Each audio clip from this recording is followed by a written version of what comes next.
IMF کا پاکستان کی معاشی بحالی میں پیش رفت کا اعتراف، جی ڈی پی گروتھ میں اضافہ، مہنگائی قابو میں رہی، جبکہ IMF رپورٹ کے مطابق مشرق وسطی جنگ سے پاکستان کی معیشت کو خطرات لاحق ہیں۔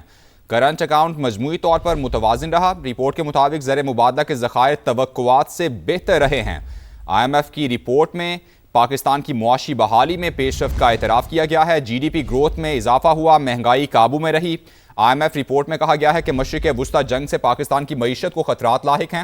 کرنٹ اکاؤنٹ مجموعی طور پر متوازن رہا، رپورٹ میں کہا گیا ہے کہ زر مبادلہ کے ذخائر توقعات سے بہتر رہے ہیں۔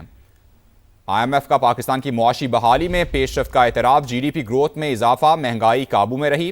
رپورٹ میں کہا گیا ہے کہ مشرق وسطی جنگ سے پاکستان کی معیشت کو خطرات لاحق ہیں، جبکہ کرنٹ اکاؤنٹ مجموعی طور پر متوازن رہا، زر مبادلہ کے ذخائر توقعات سے بہتر رہے ہیں۔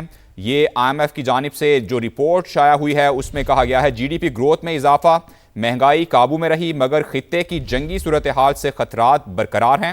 انٹرنیشنل مانیٹری فنڈ نے پاکستان سے متعلق اپنی تازہ رپورٹ میں کہا ہے کہ مؤثر معاشی پالیسیز کے تسلسل نے ملک کی اقتصادی بحالی، سرمایہ کاری کا اعتماد اور بیرونی جھٹکوں سے نمٹنے کی صلاحیت کو مضبوط بنایا ہے۔ IMF کے مطابق مالی سال 2026 کی پہلی شش ماہی میں پاکستان کی جی ڈی پی گروتھ میں تیزی دیکھی گئی، جبکہ مہنگائی قابو میں رہی۔ رپورٹ میں کہا گیا ہے کہ کرنٹ اکاؤنٹ مجموعی طور پر متوازن رہا اور زر مبادلہ کے ذخائر کی بحالی توقعات سے بہتر رہی ہے۔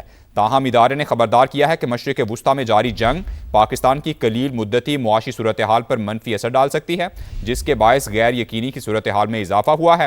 جبکہ IMF کے مطابق بنیادی منظرنامے میں جنگ کے اثرات سے مہنگائی پر دباؤ بڑھنے، معاشی ترقی کی رفتار متاثر ہونے اور بیرونی ادائیگیوں کے توازن پر بوجھ پڑنے کا امکان ہے، اگرچہ مجموعی اثرات محدود رہنے کی توقع ظاہر کی گئی ہے۔ رپورٹ میں یہ بھی کہا گیا ہے کہ صورتحال مزید خراب ہونے کے خطرات بدستور موجود ہیں۔